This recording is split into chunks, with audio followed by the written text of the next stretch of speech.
hair types and structure. And this part I'm going to divide in 3 sections for you to get hair structure, hair type. This will be important for you when the client sits in your chair to choose the service you will be doing, and also how to charge accordingly the hair type that you will be get. Number 1, the curve. You will see online in the internet this table here that says 1A, 2B, 2C. What this means? This is a classification that we hairdressers will use to define your hair type. For example, 1 and 2, wavy, straight hair. Those are the numbers that define your hair type. 3 being curl and 4 being coarse hair. The letters that follow 1A, 2ABC, 3ABC, they are defining the type of your curl, how tight it is. In mind that a curly lady, for example, she might have more than 2 or 3 patterns. This is just a visual guidance for us to know your hair type.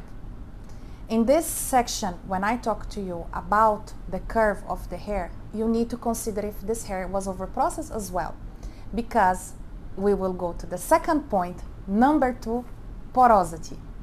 If you have a customer that she has a 4A hair, for example, a tight, coarse hair, you will think that you need more heat, more time with the product. However, if she have a high porosity, she will need to be treated accordingly. You will reduce the time of the procedure and you will reduce the heat of the flat iron, so you will not cause extra damages. When we see a hair sitting in our chair, we have the number 2 porosity I'm talking to you about. We have 3 types. We have low, we have medium, and we have high porosity. So you will take the curve of your hair, 1ABC, 2ABC, 3ABC, define what is the curve, and second, you will define the porosity of this hair. Low porosity are those natural, tight cuticles that they are close. When we put water inside, it's like the water is repelling. It's hard to wash because you have to, spend more time in the shampoo process. It's hard to color because the cuticles are very tight together. And we have medium porosity, which is the normal hair. It will wash and color accordingly in a normal way. High porosity, it means that this hair, whatever we put inside, the cuticles, they are damaged or they just don't hold. High porosity hair tends to dry very fast. For example, you can take a look on your own hair. Your roots might be low porosity because they're virgin, they were not over-processed, but your ends, when you wash your hair, your ends, they dry fast because they were processed a couple times with heat, with color and bleach. So you also can have 2 types of porosity in the same head, just like 2 or 3 types of curves in the same head. High porosity hair requires less heat and less time to process.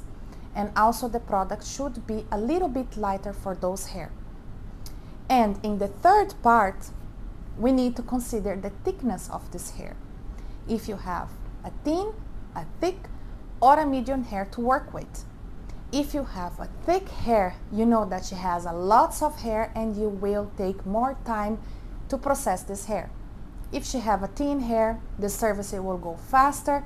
This means that she doesn't have much hair, or she can be an African lady with thin hair that you will be needing to reduce the heat as well of this flat iron. So in this topic, hair structure, we covered the curve of the hair, the porosity, and the type. I hope you enjoy and see you in the next class.